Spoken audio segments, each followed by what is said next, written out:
Something amazing is happening. Something that will impact the lives of more people in more places than almost anything that has ever come before.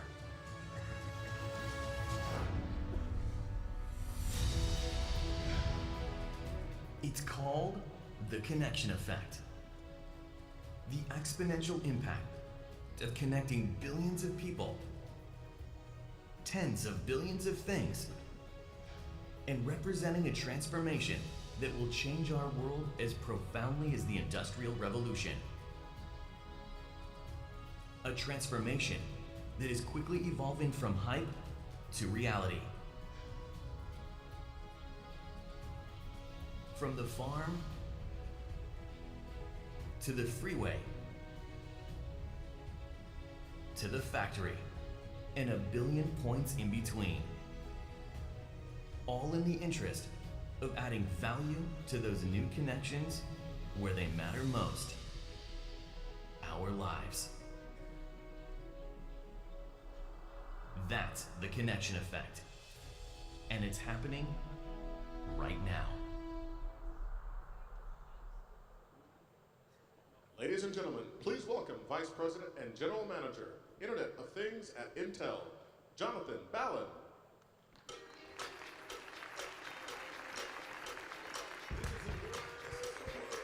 All right. Welcome to Barcelona. It's fantastic to be invited back again. When I was here last year at the inaugural IoT Solutions World Congress, I encouraged people to believe the hype. Because at the time, the numbers we were looking at were extraordinary, and it was kind of hard to wrap our heads around it. And it wasn't just that I encouraged you to believe the hype because the momentum in the industry was moving, but also I encouraged people to get started and to start experimenting with the technology and engaging an ecosystem of partners to help you do so. So it's been a year, and I thought what we would do today is really reflect back. What's happened? What's changed over the last 12 months? And see, is it in fact accelerating as it certainly feels like it is?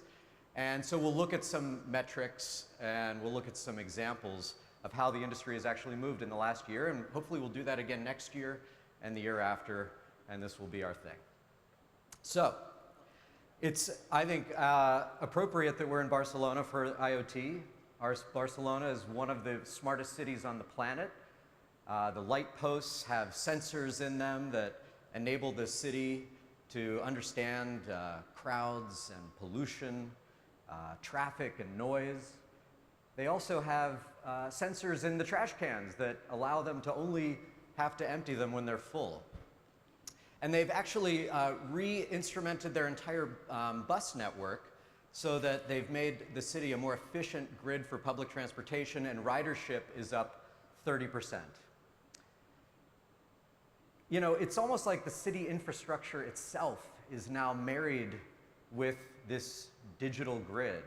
And we shouldn't be surprised that these physical worlds are now merging with the digital world, because it was predicted over 20 years ago by this guy, Eric Schmidt, who I think most of us know him as the chairman and former CEO of Google, but at the time, in 1993, he was the chief technology officer of Sun Microsystems, and he said famously at the time that when the network becomes as fast as the processor, the computer hollows out and spreads across the network, or to use their marketing expression, the network is the computer.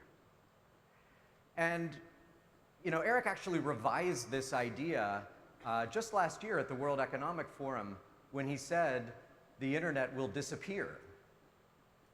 And what he means by that is that the internet we know now, today, is the one that we lean into and access through our mobile devices, our PCs, etc. But the future internet is the one that will be invisible. It will be a set of services and applications that run in the background and blend the physical and digital worlds. So I think this is an interesting prophecy and one that's certainly coming true. We're going to talk about a little bit more later about how I think some fallacies have emerged that are quickly being corrected to go back to Eric's original vision.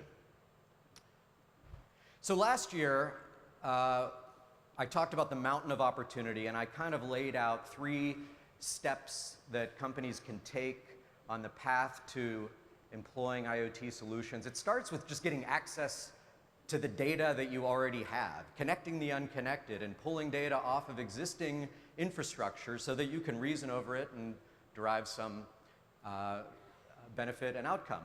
Secondly is then looking not just at a single machine, but looking at a system of systems or a fleet of devices and getting towards an intelligent system of interconnected things. And then, of course, you know, the grand idea are software-defined autonomous machines. And the best example there, of course, is what's happening at a remarkable pace with autonomous driving. And we just saw last week that Elon Musk announced that all new Teslas, Model S, Model X, Model 3, coming off the assembly line, are all going to be level 4 and possibly level 5 autonomous enabled. This is just amazing. Can you imagine? 4 years ago, we had no idea that this was happening. And now it's not just Tesla. Every major auto manufacturer by the year 2021 will be deploying level 4 autonomous driving capabilities. It's going to fundamentally transform the physical environment that we live in. It will reduce pollution, it will make our streets safer, and it's going to change the dynamic of vehicle ownership. I mean, if you think about it, almost everyone owns at least one car, and you drive it about an hour a day. And it's just 2,000 pounds of metal and rubber that's just sitting wasted when we could have a more efficient application of this technology. We can require less parking spots, reduce CO2 emissions. I'm excited about this future.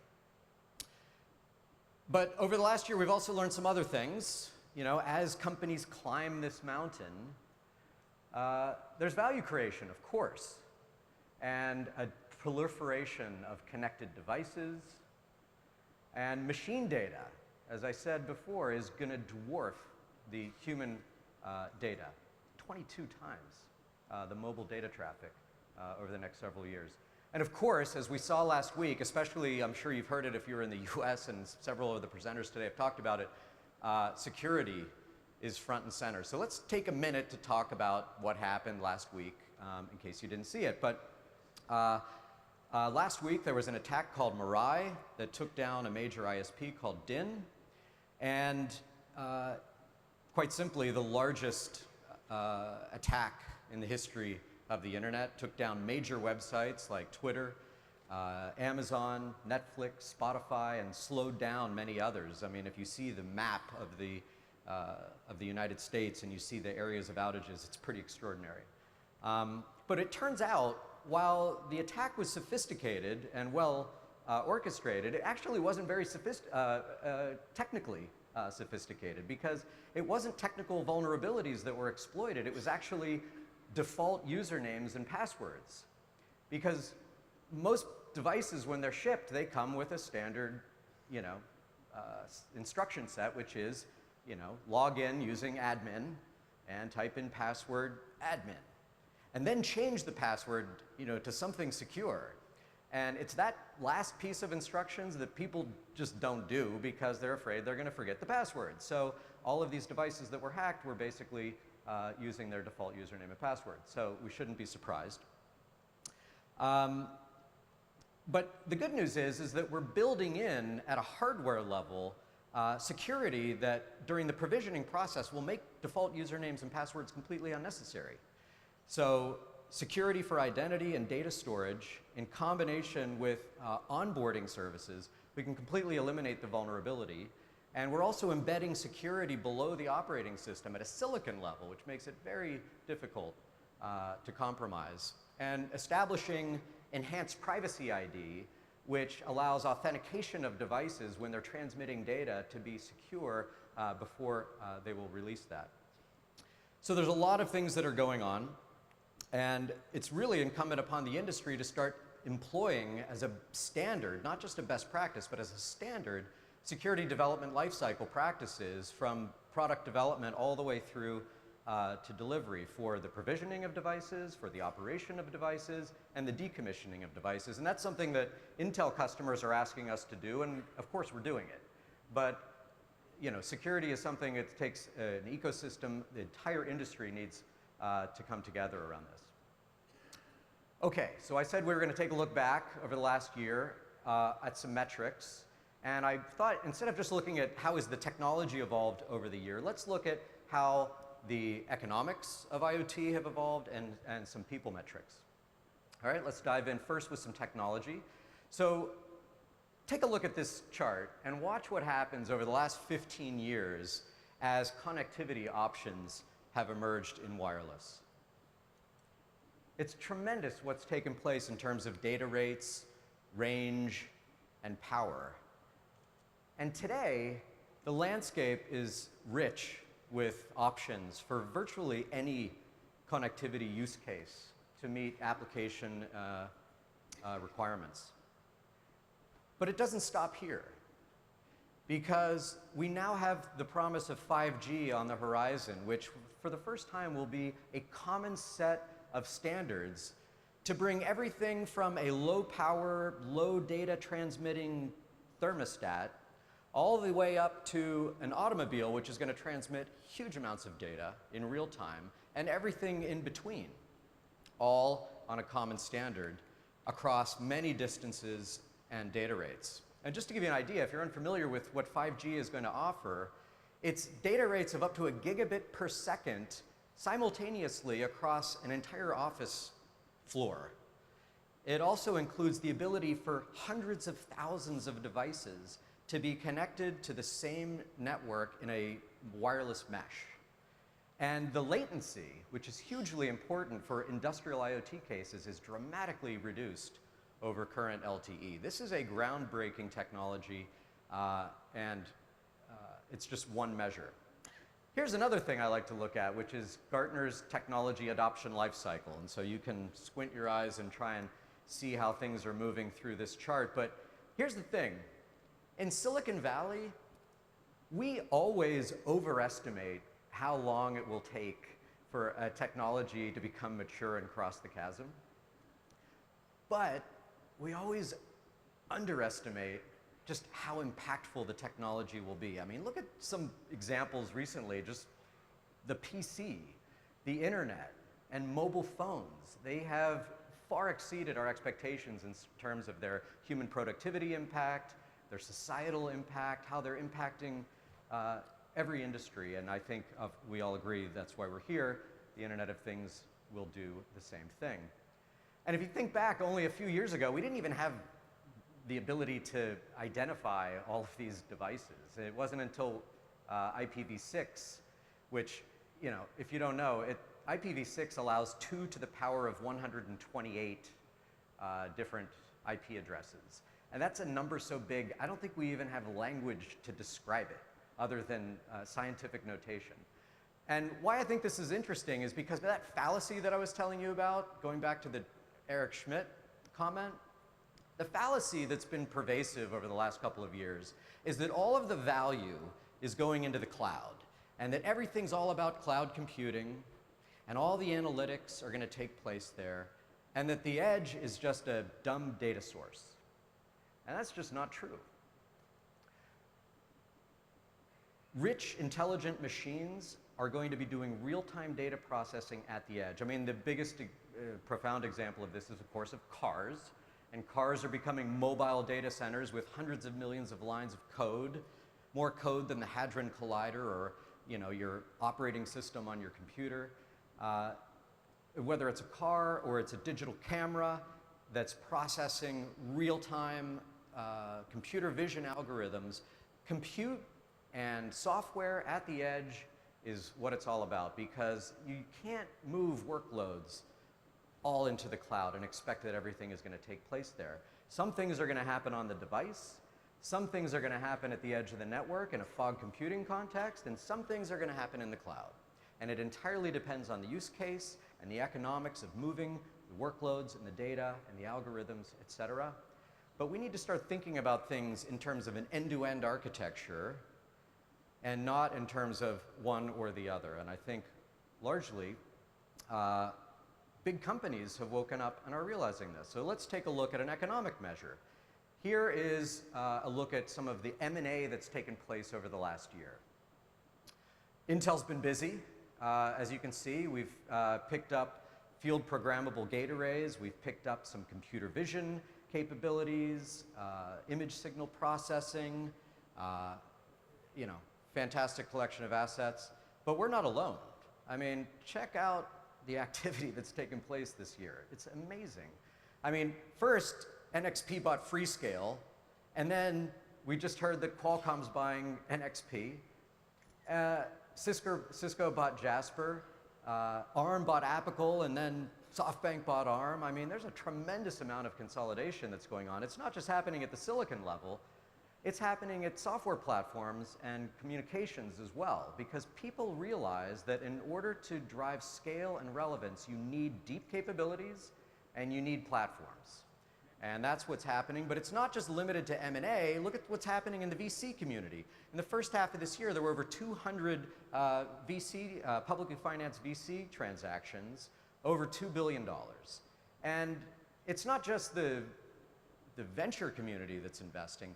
Companies are investing. I mean, we know that GE has said that they've invested well over $1 billion in Predix, and they're investing over $500 million a year in software applications. That's just one company. Imagine all of the investments that's going into IoT. It is real.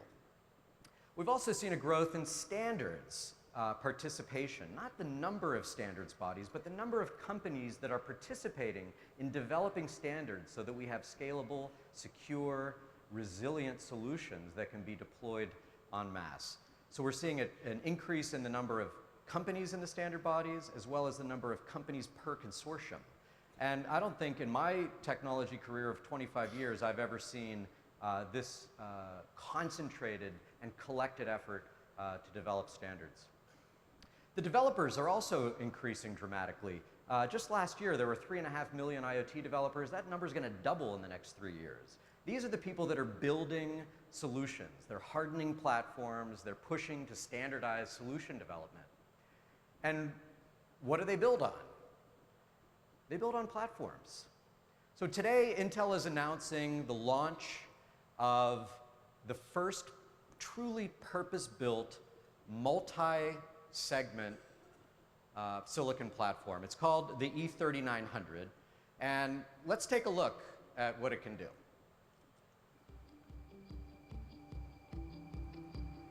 The next wave of IoT will connect millions of devices across the globe and make homes, factories and cities smarter and more efficient.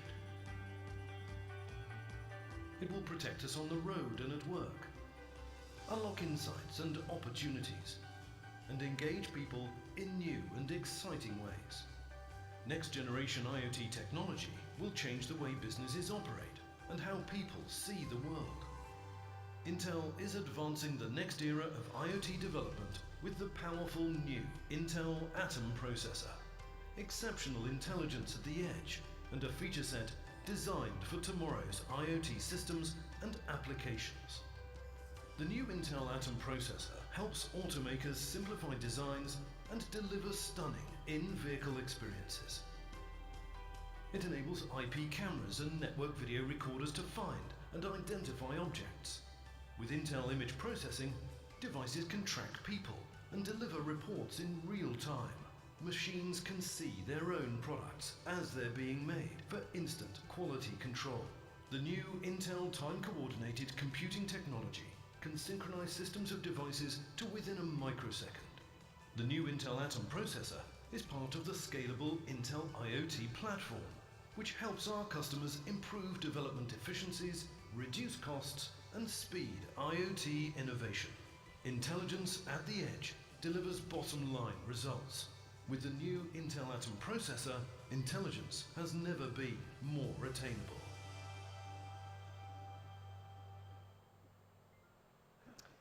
So we're introducing the E3900 series Atom processor. This is a very exciting platform for us, of course, but what's amazing is that it's also hugely popular with our customers and partners who, over the past year, we've given early access to, and the types of applications that they're building on this platform are amazing.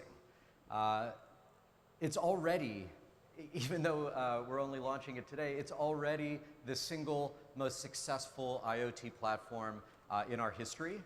In fact, at this point, it is 5 times more successful than any prior platform that we've launched. So we're super excited about it. And one customer that's already been innovating is a company called Hikvision. Hikvision makes cameras that are used in smart city applications. This one is used for community security. It's also used in traffic management applications and parking solutions. And what's amazing about this is that historically, cameras were analog. Now with digital IP cameras, you have the ability to perform rich computer vision algorithms and analytics on the device itself in real time.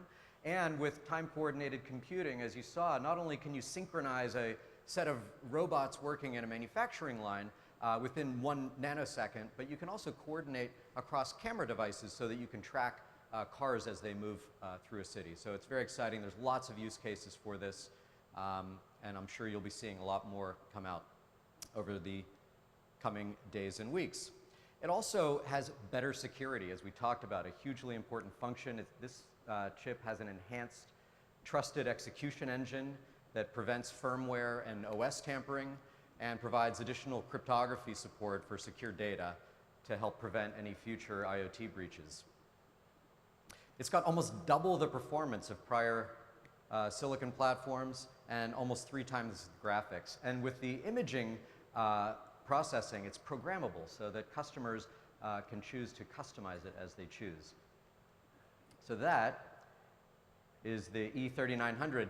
If you were here last year, you saw this graphic. I love this image. I love it because Bosch is a great customer of ours that also makes digital cameras, but also I just love the majesty of the Golden Gate Bridge and the awesome perspective that cameras like this have and their ability to make our communities safer and more efficient. But it's closer to the ground now in terms of streetlights that are playing an increasing role in smart city deployments. And one of our partners, GE, and their current division is doing a really interesting set of capabilities and using a light post as a platform, not just for delivering intelligent and efficient lighting, but also to deploy a whole set of city services in that lighting platform. Let's take a look at that. Streetlights represent one of the most pervasive places to put up digital technology in any city. If you imagine, they're pretty equidistant across the city. You have a lot of places to get information. So what GE's done in partnership with Intel is created these evolved sensors that have ways to see, to feel, to hear, to smell across the city. And what's really powerful about them is using the Intel Atom processors, we actually create metadata out of those. So instead of sharing all the raw data with everyone, which would be too hard to do and cause a number of issues, we create the metadata right on those devices and send that data. With the evolution of the new Apollo Lake platform, the amount of processing we'll be able to do on the edge, the number of algorithms we can run in parallel will increase to create even more opportunities. So we're excited to be building that into our roadmap moving forward. We can show you a few examples of that here. Let's think about things like how people move through a city. Here you can see an example of the evolved systems looking at, through their cameras, people that are moving through the cities. But what you're not seeing is you're not seeing personal information about people, you're seeing metadata. How many people? What direction are they moving? What count is it that we have overall in the space? So that information can be used to figure out how is traffic flowing, how are people adjusting their way through the cities. For any of us who have ever tried to drive through a city, we know parking can always be a tremendously difficult opportunity. What we look here is finding sensors that are looking and finding available parking spaces when someone's moved in, when they've moved out, how much time there is. That can help all of us as we move through the cities. It can help cities do things like parking enforcement, but it provides the foundational metadata to understand what's happening for a city in terms of parking. Another example would be to look at how vehicles move through the city. being able to detect the difference between cars and trucks, what speed are they moving, what direction are they moving, helps us get a really good indication as to how congestion moves in the city. And these evolved sensors do much more than just look at things and use cameras to find metadata. They're also being able to be extended into other types of sensors, like environmental sensors, where we can see air quality and a very detailed view of what type of pollution and things there are in the air, so that we can get a detailed map of a city and start to find sources, causes, and figure out ways that we can make that work better. I'm very proud of what GE does. I'm very proud of what Intel has done. What I'm most excited about is that when we work together, it doesn't make us better, it makes all the people around us better. So when you have students and entrepreneurs and others who are now able to take on solutions that before they had in their brains they just couldn't make real, this is when we actually make transformation and make things happen in the real world, and that's what I'm really excited about. So what John was talking about at the end there was that what we're doing is opening up the APIs of this platform to the developer community and to schools so that we can stimulate innovation and allow people to write applications on the data that's coming off of these streetlights to help improve our communities. And I think that's a very exciting innovation.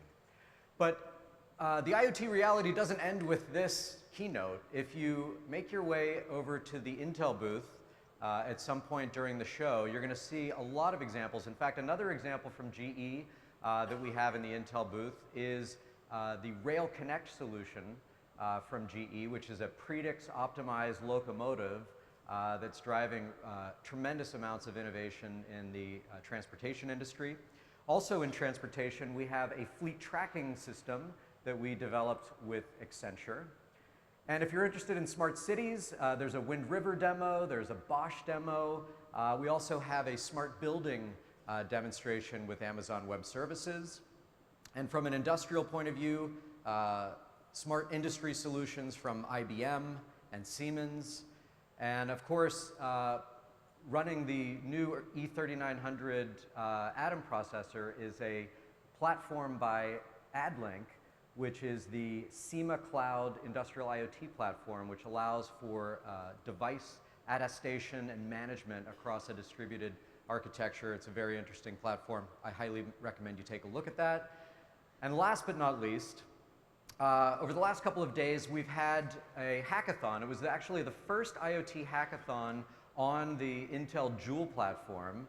And we had 3 winners. Many teams competed. They slept in sleeping bags like on the concrete in this convention center for the last couple of nights. We have 3 great winners chosen, and they are showcased in the Intel booth as well. So please take a look and have an amazing show. Thank you very much.